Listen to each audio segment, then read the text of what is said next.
ದಸರಾ ಜಂಬೂ ಸವಾರಿಯನ್ನ ಮತ್ತೊಮ್ಮೆ ಕಣ್ತುಂಬಿಕೊಳ್ಳೋದಕ್ಕೆ count down. ನಮಗೆ ಟಿವಿಲಿ ಅವಕಾಶ, ನಿಮ್ಗೆ ನೇರವಾಗಿ ಅವಕಾಶ, ನಿಮ್ಗೆ ಮತ್ತೊಮ್ಮೆ ಭಾಗ್ಯ ಸಿಕ್ಕಿದೆ ಇವತ್ತು. ಸೊ ಯಾವ ತರ ತಯಾರಿಗಳಾಗಿದೆ ಅಂತಿಮ ಹಂತದಲ್ಲಿ? ಶರ್ಮಿತಾ, ಅಂತಿಮ ಹಂತದ ಸಿದ್ಧತೆಗಳ ದೃಶ್ಯಗಳನ್ನ ನಾವು ನಿಮಗೆ ನೇರ ಪ್ರಸಾರದ ಮೂಲಕ ತೋರಿಸ್ತಾ ಇದೀವಿ. ಹೌದು, ಅಫ್ಕೋರ್ಸ್ ತಾವು ಟಿವಿ ಮೂಲಕ ನೋಡ್ತಾ ಇದ್ರಿ, ನಾವು ನೇರವಾಗಿ ಆ ದೃಶ್ಯ ವೈಭವನ್ನ ನೋಡ್ತಾ ಇದೀವಿ. ಆ ದೃಶ್ಯ ವೈಭವಕ್ಕೆ ಈಗಾಗಲೇ ಸಕಲ ಸಿದ್ಧತೆಗಳೆಲ್ಲವೂ ಕೂಡ ಆಗಿರುವಂತ ದೃಶ್ಯ ಕಂಡು ಬರ್ತಾ ಇದೆ. ಕಳೆದ ವರ್ಷ ಕಂಪೇರ್ ಮಾಡಿದ್ರೆ ಈ ವರ್ಷಕ್ಕೆ ಆಸನದ ವ್ಯವಸ್ಥೆ ಕಡಿಮೆ ಮಾಡಿದ್ದಾರೆ. ಒಂದು 12ರಿಂದ 15 ಸಾವಿರ ಆಸನದ ವ್ಯವಸ್ಥೆ. ಈ ವರ್ಷ 48,000 ಆಸನದ ವ್ಯವಸ್ಥೆ ಮಾಡಿರೋದು. ಆಲ್ಮೋಸ್ಟ್ ಜಕಾಜಕ್ ಅಂದ್ರೆ ಆಲ್ಮೋಸ್ಟ್ ಫುಲ್ ಆಗ್ಬಿಟ್ಟಿದೆ. ಎಲ್ಲರೂ ಕೂಡ ಬಂದು ತಮ್ಮ ಆಸನದಲ್ಲಿ ಆಸೀನರಾಗಿದ್ದಾರೆ. ಇನ್ನೇನಿದ್ರು ಆ ಕ್ಷಣ ಏನಿದೆ, ಜಂಬೂ ಸವಾರಿಯ ಕ್ಷಣವನ್ನ ವೀಕ್ಷಣೆ ಮಾಡ್ಲಿಕ್ಕೆ ಎಲ್ಲರೂ ಕೂಡ ಕಾತರಿಂದ ಕಾಯ್ತಾ ಇದ್ದಾರೆ.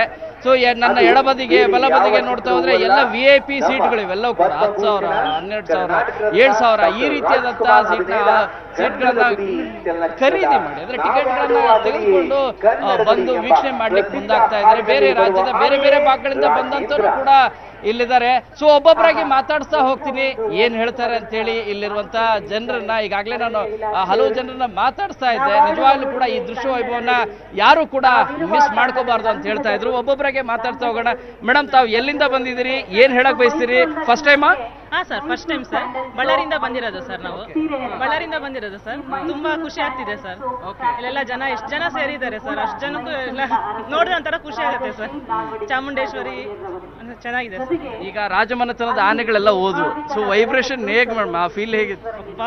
ಮೈಯೆಲ್ಲ ಒಂಥರ ಜೂಮ್ ಅನ್ನತ್ತೆ ಸರ್ ಅದು ನೋಡಿದ್ರೆ. ಆನೆಗಳೆಲ್ಲ ತುಂಬಾ ಚೆನ್ನಾಗಿದೆ ಸರ್. ಅಷ್ಟೇ.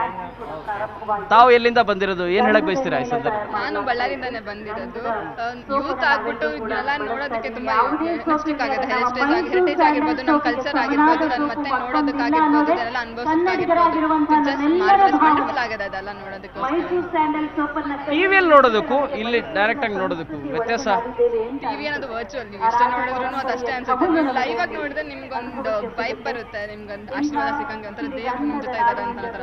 ಆನೆ ಹೋಗಿದ್ದಾಗ ನೋಡ್ಬೋದು, ನಂಗೆ ಒಂಥರ ಪವರ್ಫುಲ್ ಆಗಿತ್ತು, ಎಂಟರ್ಟೈನಿಂಗ್ ಆಗಿತ್ತು, ಚೆನ್ನಾಗಿರ್ತಿತ್ತು.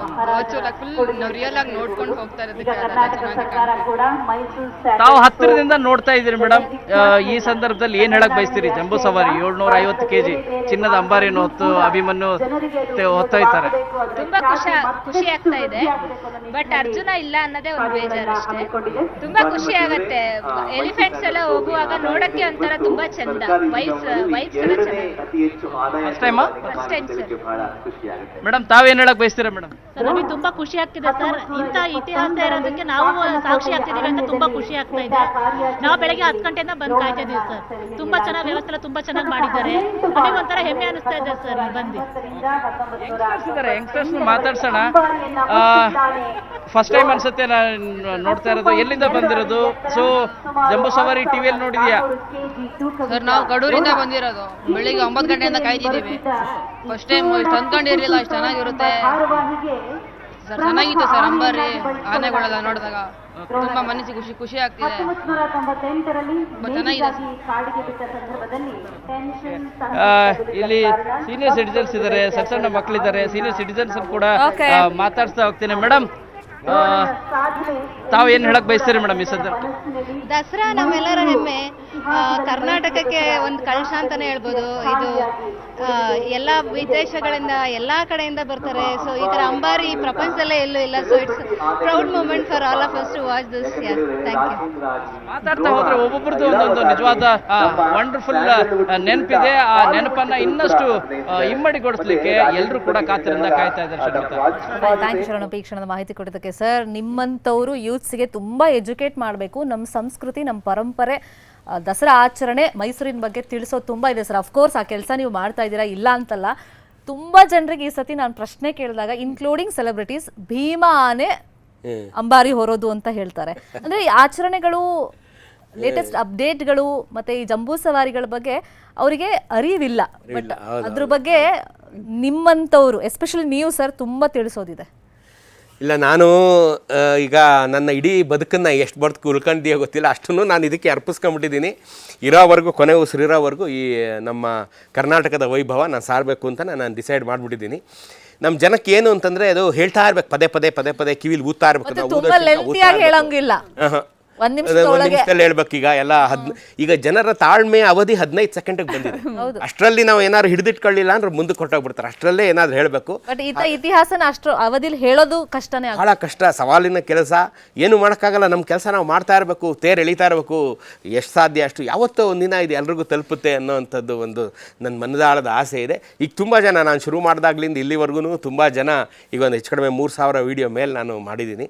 ತುಂಬ ಜನಕ್ಕೆ ಅವೇರ್ನೆಸ್ ಬಂದಿದೆ. ತುಂಬ ಜನ ಈಗ ಯಾವುದೇ ಊರಲ್ಲಿ ಯಾವುದೇ ಕಲ್ ಸಿಕ್ಕಿದ್ರು ಎಲ್ಲೂ ಯಾರು ಅದನ್ನು ಬಿಸಾಕಲ್ಲ. ಈಗ ಅದನ್ನ ನೆತ್ತಿ ಗುಡಿ ಮೇಲೆ ಇಟ್ಬಿಟ್ಟು ಸಂಬಂಧಪಟ್ಟವ್ರಿಗೆ ತಿಳಿಸ್ತಾರೆ, ನೋಡಿ ನಮ್ಮ ಊರಲ್ಲಿ ಒಂದು ಶಾಸನನೋ ವೀರ್ಗಲ್ಲೋ ಸಿಕ್ಕಿದೆ ನೋಡಿ ಹೇಳಿ ಅಂತ ಸಂಬಂಧಪಟ್ಟವ್ರು ಹೇಳ್ತಿರ್ತಾರೆ. ಅದನ್ನು ನಾನು ಪೇಪರ್ಗಳಲ್ಲಿ ಮೀಡಿಯಾಗಳಲ್ಲಿ ನೋಡ್ತಾ ಇರ್ತೀನಿ. ಖುಷಿ ಆಗುತ್ತೆ. ಅಟ್ಲೀಸ್ಟ್ ಎಲ್ಲ ಸೇರಿ ನಮ್ಮ ನೀವೆಷ್ಟು ಫೇಮಸ್, ನಿಮ್ಮ ಜಾಕೆಟು ಅಷ್ಟೇ ಎಸ್. ಜೊತೆಗೆ ಈಗ ಸರ್ ಸಾಕಷ್ಟು ವಿಚಾರಗಳು ನಿಮ್ಮಿಂದ ನಾವು ಮಾಹಿತಿಯನ್ನು ಪಡ್ಕೊಳ್ಳೋದಿದೆ. ಇವತ್ತು ಇಡೀ ದಿನದ ಅಲ್ಲೇ ಏನೇನು ನಡೀತಾ ಇದೆ ಅನ್ನೋದ್ರ ಜೊತೆಗೆ ಮೇಡಮ್ನ ಹಾಡನ್ನು ಕೇಳೋದಿದೆ, ಅವರಿಂದ ಮಾತನ್ನು ಕೇಳೋದಿದೆ. ಅದಕ್ಕಿಂತ ಮುಂಚೆ ಆಧ್ಯಾತ್ಮಿಕ ಚಿಂತಕರು ಆಗಿರುವಂತಹ ಶಿಲ್ವಪಿಳ್ಳಿ ಅಯ್ಯಂಗಾರ್ ಅವರು ಈ ಸಂಪ್ರದಾಯಗಳ ಬಗ್ಗೆ ಮಾತಾಡಿದ್ದಾರೆ. ಏನು ಹೇಳಿದ್ದಾರೆ ನೋಡೋಣ. ಈ ನಾಡಹಬ್ಬ ದಸರಾ ಅಂಬಾರಿ ಆರಂಭವಾಗೋದಕ್ಕಿಂತ ಮುಂಚೆನೇ ಮತ್ತೊಂದು ದಸರಾ ಕೂಡ ನಡೆದೋಗ್ತಾ ಇದೆ. ಅದು ಸಾಂಪ್ರದಾಯಿಕ ದಸರಾ. ಮೈಸೂರು ಅರಸರು ತಮ್ಮ ಮನೆಯಲ್ಲಿ ಮಾಡ್ತಾ ಇರುವಂತಹ ಒಂದು ದಸರಾದ ಆಚರಣೆ. ಈ ದಸರಾದ ಆಚರಣೆಗಾಗಿ ಬೆಳಿಗ್ಗೆಯಿಂದಲೇ ಅರಮನೆಯಲ್ಲಿ ಉತ್ತರ ಪೂಜೆಗಳು ನಡೀತಾ ಇದೆ. ಉತ್ತರ ಪೂಜೆಗಳು ಅಂತಂದರೆ ಈಗ ಆಯುಧ ಪೂಜೆ ದಿನ ಮತ್ತು ಕಂಕಣ ಧಾರಣೆ ಆಗಿ ಅಲ್ಲಿಂದ ಚಾಮುಂಡೇಶ್ವರಿ, ನವದುರ್ಗೆಯರು ಇವ್ರನ್ನೆಲ್ಲ ಆವಾಹನೆ ಮಾಡಿರ್ತಾರಲ್ಲ, ಮತ್ತು ಆಯುಧ ಪೂಜೆ ದಿನ ಆಯುಧಗಳನ್ನೆಲ್ಲ ತಂದಿಟ್ಟು ಪೂಜೆಯನ್ನು ಮಾಡಿರ್ತಾರಲ್ಲ, ಹಾಗೆಯೇ ಸರಸ್ವತಿ ಪೂಜೆಯ ದಿನ ಸರಸ್ವತಿಯನ್ನು ಆವಾಹನೆ ಮಾಡಿರ್ತಾರಲ್ಲ, ಈ ಎಲ್ಲ ದೇವತೆಗಳು ಆ ಅರಮನೆಯಲ್ಲಿ ಬಂದಿರ್ತಾರೆ. ಆ ವಿಗ್ರಹ ರೂಪದಲ್ಲಿ, ಕುಂಭ ರೂಪದಲ್ಲಿ ಮತ್ತು ಪುಸ್ತಕಗಳ ರೂಪದಲ್ಲಿ, ಆಯುಧಗಳ ರೂಪದಲ್ಲಿ ಅಲ್ಲಿ ದೇವಿಯರು ಬಂದಿರ್ತಾರೆ ಅಂತ ಅವರಿಗೆಲ್ಲ ಉತ್ತರ ಪೂಜೆಯನ್ನು ಮಾಡ್ತಾರೆ. ಅಂದರೆ ಉತ್ತರ ಪೂಜೆ ಅಂದ್ರೇನು? ಮೊದಲಿಗೆ ಆವಾಹನೆ ಮಾಡೋದು ಪ್ರಥಮ ಪೂಜೆ. ಬಂದವರಿಗೆ ನೀವು ಮನೇಲಿ ಮಾಡಲ್ವಾ, ಬಂದವ್ರಿಗೆ ಏನು ಮಾಡ್ತೀರಿ? ಆವಾಹಯಾಮಿ ಅಂದರೆ ಬನ್ನಿ ಕುಂತ್ಕೊಳ್ಳಿ, ಊಟ ಮಾಡಿ ಅಂತೆಲ್ಲ ಹೇಳಿರ್ತೀರಿ. ಹೋಗುವಾಗ ಅವ್ರನ್ನ ಅತ್ಯಂತ ಪ್ರೀತಿಯಿಂದ ಬೀಳ್ಕೊಡುಗೆ ಮಾಡಲ್ವಾ? ಹಾಗೆ ಉತ್ತರ ಪೂಜೆ ಅಂತಂದರೆ ಬಂದಿರುವ ದೇವತೆಗಳನ್ನು ನೀವು ನಮಗೆ ಅನುಗ್ರಹ ಮಾಡಿ ಹೋಗಬೇಕು ಅಂತ ಪ್ರಾರ್ಥನೆ ಮಾಡುವಂತಹದ್ದು. ಅಂತಹ ಪ್ರಾರ್ಥನೆಯನ್ನು ಉತ್ತರ ಪೂಜೆ ಅಂತ ಕರೀತಾರೆ.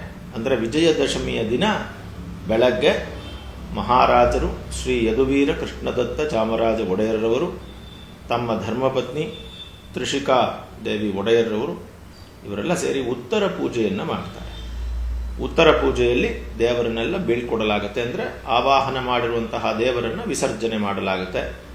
ಇದಾದ ನಂತರ ಈ ಉತ್ತರ ಪೂಜೆಯನ್ನು ಮುಗಿಸಿ ಪಟ್ಟದ ಕತ್ತಿಯನ್ನು ಹಿಡಿದು ಮಹಾರಾಜರು ತಮ್ಮ ಕೈಯಲ್ಲಿಯೇ ಖಾಸ್ ಅಂತ ಹೇಳ್ತಾರೆ. ಖಾಸ್ ಅಂದರೆ ತಮ್ಮ ಸ್ವಂತ ಹಸ್ತದಲ್ಲಿಯೇ ಆ ಪಟ್ಟದ ಕತ್ತಿಯನ್ನು ಹಿಡಿದು ಬಂದು ಕೂಷ್ಮಾಂಡ ಛೇದನವನ್ನು ಮಾಡ್ತಾರೆ. ಇದೇನಿದು ಕೂಷ್ಮಾಂಡ ಛೇದನ ಅಂತ ನೀವು ಕೇಳಿದ್ರೆ, ಕೂಷ್ಮಾಂಡ ಅಂತಂದರೆ ಸಂಸ್ಕೃತದಲ್ಲಿ ಕುಂಬಳಕಾಯಿ ಅಂತ ಅರ್ಥ. ಅದನ್ನು ಛೇದನ ಅಂತಂದರೆ ಅದನ್ನು ಒಡೆಯುವುದು, ಕಟ್ ಮಾಡೋದು ಅಂತ ಅರ್ಥ. ಅದನ್ನು ಏನಂತಾರೆ, ಎರಡು ಭಾಗವಾಗಿ ಅದನ್ನು ಕತ್ತರಿಸುವುದು ಅಂತ ಅರ್ಥ. ಈಗ ಈ ಕುಂಬಳಕಾಯಿ ಛೇದನವನ್ನು ಅಂದರೆ ಕೂಷ್ಮಾಂಡ ಛೇದನವನ್ನು ಮಹಾರಾಜರು ತಮ್ಮ ಸ್ವಂತ ಹಸ್ತದಲ್ಲಿಯೇ ಮಾಡ್ತಾರೆ. ಪಟ್ಟದ ಕತ್ತಿಗೆ ಅದು ಬಲಿ ಇದ್ದ ಹಾಗೆ. ಸೊ ಸಂಪ್ರದಾಯಗಳ ಬಗ್ಗೆ ನಾವು ನೋಡ್ತಾ ಇದ್ವಿ, ಯಾವ ರೀತಿಯಾಗಿ ಈ ಹಿಂದಿನಿಂದಲೂ ಕೂಡ ಒಂದೊಂದು ಸಂಪ್ರದಾಯವನ್ನು ಫಾಲೋ ಮಾಡ್ಕೊಂಡು ಬರಲಾಗ್ತಾ ಇದೆ ಅಂತ ಹೇಳ್ತಾರೆ. ಸರ್, ಈಗ ನಾವು ಒಂದು ಕಾಲದಲ್ಲಿ ಆಳರಸರ ಮಹೋತ್ಸವ ಆಗಿದ್ದಂತಹ ಈ ಒಂದು ಹಬ್ಬ ಈಗ ನಾಡ ಹಬ್ಬ ಆಗಿದೆ. 4 ಶತಮಾನಗಿಂತಲೂ ಹೆಚ್ಚಿನ ಐತಿಹ್ಯವನ್ನು ಹೊಂದಿರುವಂಥದ್ದು. ಭಾರತದ ಯಾವುದೇ ಒಂದು ಕಡೆಯಲ್ಲಿ ನೋಡಿದ್ರು ಕೂಡ ಇಂತಹ ಒಂದು ಸಂಸ್ಕೃತಿಯನ್ನು ಆಚರಣೆ ಹೊಂದಿರುವಂಥದ್ದು ಬಹಳ ಅಪರೂಪ ಅಂತ ಅನಿಸುತ್ತೆ ಇದನ್ನು ನೋಡಿದ್ರೆ ಅಂತ ಹೇಳಿ. ಭಾರತದಲ್ಲೆಲ್ಲ ಇಡೀ ಜಗತ್ತಿನ, ಇಡೀ ಬ್ರಹ್ಮಾಂಡದಲ್ಲಿ ಏನಾದರೂ ನಾವು ಇತಿಹಾಸವನ್ನು ನೋಡ್ತಾ ಇದ್ದೀವಿ, ಇತಿಹಾಸವನ್ನು ಸಾಕ್ಷಿಯಾಗಿ ವರ್ತಮಾನದಲ್ಲಿ ನೋಡ್ತಾ ಇದ್ದೀವಿ, ಭವಿಷ್ಯದಲ್ಲೂ ನೋಡ್ತೀವಿ ಅಂದರೆ ಇದು ಈ ಭೂಮಿಯ ಮೇಲಿನ ಏಕೈಕ ಆಚರಣೆ ನಮ್ಮ ಮೈಸೂರು ದಸರಾ ಆಚರಣೆ. ಇನ್ನು ಮಿಕ್ಕಿದ್ದು ನೀವು ಯಾವುದೇ ಪ್ರಪಂಚದ ಸಾಮ್ರಾಜ್ಯ ತಗೊಳ್ಳಿ, ಅದನ್ನು ನಾವು ಪುಸ್ತಕದಲ್ಲಿ ಅನುಭವಿಸ್ತೀವಿ ಅಷ್ಟೇ, ಓದ್ಬೋದಷ್ಟೇ. ನಾವು ಹೀಗಿತ್ತು ಹಾಗಿತ್ತು ಅಂತ ನೋಡಿ ಅನುಭವಿಸೋದು ಇದೊಂದೇ. ನೋಡ್ತೀವಿ ನಾವು, ಈ ಮಕ್ಕಳನ್ನ ಕರ್ಕೊಂಡೋಗಿ ತೋರಿಸ್ತೀವಿ, ನೋಡಪ್ಪ ಹಿಂಗಿತ್ತು. ಈಗ ನಾನು ಆ ಕತ್ತಿ ಬಗ್ಗೆ ಹೇಳಿದೆ, ಅದೆಲ್ಲ ಅಲ್ಲಿದೆ ಲೈವು. ಆ ಕತ್ತಿ ಬಗ್ಗೆ ಹೇಳಿದೆ. ಈಗ ನಾನು ಈಗ ಶ್ರೀರಂಗಪಟ್ಟಣದ ನಡೆದ ಶ್ರೀರಂಗಪಟ್ಟಣದಲ್ಲಿ ದಸರಾ ಶುರುವಾಗೋದಕ್ಕೆ ಕಾರಣವಾದಂಥ ಅಲಮೇಲಮ್ಮ ಕೊಟ್ಟಂಥ ಮುತ್ತಿನ ಮೂಗುತಿ ಇವತ್ತಿಗೂ ಇದೆ. ನೀವು ಅದನ್ನು ತೋರಿಸ್ಬೋದು. ಮುತ್ತಿನ ಮೂಗುತಿಯನ್ನು ಕೊಟ್ಟು 400 ವರ್ಷಗಳಿಂದ ಅದೇ ಮೂಗುತಿಯನ್ನು ರಂಗನಾಯಕಿ ಅಮ್ಮನವರಿಗೆ ಅದನ್ನು ತೊಡಿಸಿ ದಸರೆಯಲ್ಲಿ ಮಾತ್ರ ಅದನ್ನು ತೋರಿಸ್ತಾರೆ. ಅದೊಂದು ಐತಿಹಾಸಿಕ ಸಾಕ್ಷಿ. ಇದೆಲ್ಲ ನಮ್ಮ ಮೈಸೂರಿನ ಸಂಸ್ಥಾನದಲ್ಲಿ ಮಾತ್ರವೇ ನಾವು ನೋಡೋದಕ್ಕೆ ಸಾಧ್ಯ. ಯಾಕೆಂತಂದರೆ ಇದನ್ನೆಲ್ಲ ನಮ್ಮ ತಂದೆ ನೋಡಿದರು, ಅವ್ರ ತಂದೆನೂ ನೋಡಿದರು, ನಾವು ನೋಡಿದ್ದೀವಿ, ನಮ್ಮ ಮಕ್ಕಳು ನೋಡ್ತಾರೆ, ಅವ್ರ ಮಕ್ಕಳು. ಇಂಥದ್ದೊಂದು ಆಶ್ಚರ್ಯಕರವಾದಂಥ ಸಂಭ್ರಮದ ಸಂಗತಿ ಇನ್ನೆಲ್ಲರೂ ನಡೆಯೋಕ್ಕೆ ಸಾಧ್ಯವೇ ಇಲ್ಲ. ಇದು ಭೂಮಿಯ ಮೇಲೆ ನಡೆಯತಕ್ಕಂಥ ಏಕೈಕ ಉತ್ಸವ ಮೈಸೂರು ದಸರಾ ಉತ್ಸವ. ಇದು ಯಾಕಿಷ್ಟು ಫೇಮಸ್ ಆಯಿತು, ಯಾಕೆ ಇಷ್ಟು ವರ್ಷ ಆದರೂ ನಡ್ಕೊಂಬರ್ತಾ ಇದೆ ಇದು ಅಂದರೆ ಖುದ್ದು ತಾಯಿ ಚಾಮುಂಡೇಶ್ವರಿನೇ ನಿಂತ್ಕೊಂಡು ನಡೆಸೋವಂಥ ಉತ್ಸವ ಇದು. ಹಾಗಾಗಿ ಅವಳು ತಾಯಿ ಅಲ್ವೇ, ಬ್ರಹ್ಮಾಂಡದ ತಾಯಿ. ಅವಳು ಮಕ್ಕಳು ಎಲ್ಲರೂ ಮುಕ್ಕೋಟಿ ದೇವತೆಗಳು. ನೀವು ವೈಕುಂಠದಿಂದ, ಕೈಲಾಸದಿಂದ, ಇಂದ್ರನಗರಿಯಿಂದ ಎಲ್ಲ ಬಂದ್ಬಿಡ್ತಾರೆ. ಮುಕ್ಕೋಟಿ ದೇವತೆಗಳು ಇವತ್ತು ಮೈಸೂರಿನಲ್ಲಿ ಇಳಿದಿರ್ತಾರೆ, ಈ ಉತ್ಸವ ನೋಡ್ತಿರ್ತಾರೆ. ಹಾಗಾಗಿ ಅದಕ್ಕಷ್ಟು ಕಳೆ. ನೀವು ನೋಡಿ ಮಹಾತಾಯಿ ಚಾಮುಂಡಿನ ಇವತ್ತು ನೋಡಿ, ಈ ವರ್ಷ ಕಂಡಾಗ ಮುಂದಿನ ವರ್ಷ ಕಾಣಲ್ಲ, ಹಿಂದಿನ ವರ್ಷ ಕಂಡಾಗ ಅವಳ ಶಕ್ತಿ ಅದು. ನಾವೆಲ್ಲ ಅವಳ ಮಕ್ಕಳು. ಯಾವತ್ತೂ ಒಂದು ತಿಳ್ಕೊಳ್ಳಿ, ಉತ್ಸವ ಮೂರ್ತಿಗೆ ಹೆಚ್ಚು ಪ್ರಾಶಸ್ತ್ಯ. ನೀವು ಗರ್ಭಗುಡಿಯಲ್ಲಿ ಏನು ನೋಡ್ತಿರಲ್ಲ, ಅವಳನ್ನು ನೀವು ಕಷ್ಟ ಕಾಲದಲ್ಲಿ ಹೋಗಿ ನೋಡ್ತೀರಿ. ದೇವಸ್ಥಾನಕ್ಕೆ ಸಂಕಟ ಬಂದಾಗ ವೆಂಕಟರಮಣ ಹಂಗೆ ದೇವಸ್ಥಾನಕ್ಕೆ ಹೋಗೋದು ನೀವು. ಅವಳನ್ನ ಹೋಗಿ ಅಯ್ಯೋ ತಾಯಿ ನಾನು ಭಾಳ ಕಷ್ಟದಲ್ಲಿ ಸಿಗಾಕೊಂಡ್ಬಿಟ್ಟಿದ್ದೀನವ, ನಾನು ಹೆಂಗಾದ್ರೂ ಪಾರು ಮಾಡಿಬಿಡು ಅಂತ ಅಲ್ಲೋಗಿ ಕೇಳ್ಕೊತೀವಿ. ಆದರೆ ಉತ್ಸವ ಮೂರ್ತಿ ಈಚೆ ಬರ್ತಾಳಲ್ಲ, ತೇರಿರ್ಬೋದು, ತೆಪ್ಪ ಇರ್ಬೋದು, ಜಾತ್ರೆ ಇರ್ಬೋದು, ವರ್ಧಂತಿ ಇರ್ಬೋದು, ದಸರಾ ಇರ್ಬೋದು, ಆಗ ನಮ್ಮಲ್ಲಿ ಒಂದು ಉತ್ಸಾಹ ಇರುತ್ತೆ. ನಾವು ಕುಣಿತೀವಿ, ಹಾಡ್ತೀವಿ. ಆವಾಗ ಅವಳು ನಮ್ಮ ಜೊತೆ ಸೇರ್ಕೊಂಡ್ಬಿಡ್ತಾಳೆ.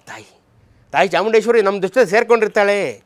ಅವಳು ಮಗುವಲ್ಲಿ ಮಗು ಆಗ್ಬಿಡ್ತಾಳೆ, ನಮ್ಮ ಜೊತೆ ಸೇರ್ಕೊಂಡ್ಬಿಡ್ತಾಳೆ. ಹಾಗಾಗಿ ಇಂಥದ್ದೊಂದು ಅದನ್ನು ನಾವು ಮುದ್ದಿಸ್ತೀವಿ ಆ ತಾಯಿಯನ್ನು. ಯಾಕೆಂದರೆ ಅವಳು ನಮ್ಮ ಜೊತೆ. ಈಗ ಮತ್ತೆ ದೇವರಲ್ಲಿ ಒಂದು ವಿಶೇಷ ಕಳೆ ಅಂತೀವಲ್ಲ, ಅದು ಈಗಲೇ ಬರೋದು.